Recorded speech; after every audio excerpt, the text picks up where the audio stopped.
Le jour du jugement, c'est Allah qui décidera de notre destination finale, le paradis ou l'enfer. Mais avant ça, il y aura énormément de témoins. On sait par exemple que le Coran pourra être un témoin pour ou contre nous. On sait aussi que le prophète sallallahu alayhi wa sallam témoignera contre sa communauté et que même la terre ou les animaux pourront être des témoins. Mais on sera aussi des témoins contre nous-mêmes. On verra défiler toute notre vie, toutes nos actions et on se jugera nous-mêmes. Allah dit dans le Coran, « Lis ton livre, aujourd'hui tu te suffis d'être ton propre comptable. » Donc même avant d'arriver devant Allah, on aura une idée déjà très précise de tout ce qu'on a fait. Et même les membres de notre corps témoigneront contre nous. Donc nos mains, nos langues, nos yeux, nos pieds se retourneront contre nous.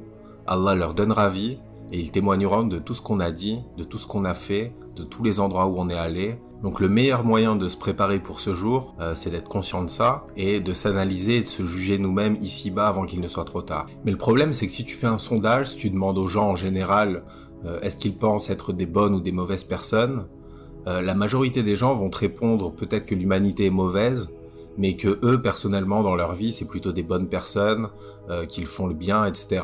Il y a très très peu de personnes qui se considèrent comme mauvaises ou qui ont conscience du mal qu'ils font.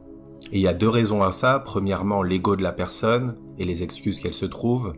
Et deuxièmement, le fait que le diable embellit nos actions. Donc par exemple, si quelqu'un est non-croyant, qu'il a des relations illicites, qu'il fait la fête tous les week-ends, etc., pour lui, il n'y a aucun mal à ça.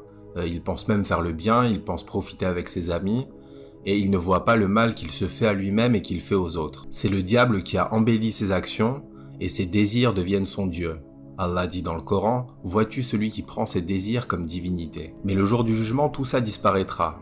Il n'y aura plus de pression sociale, il n'y aura plus d'ego, il n'y aura plus d'insufflation du diable, et chacun verra ses actions pour ce qu'elles sont réellement. Allah dit dans le Coran, chacun viendra accompagné d'un conducteur et d'un témoin, et il lui sera dit, nous ôtons ton voile, ta vue est perçante aujourd'hui. Donc ce jour-là, tous les voiles disparaîtront, et chacun verra la valeur réelle de ses actions et de ses intentions.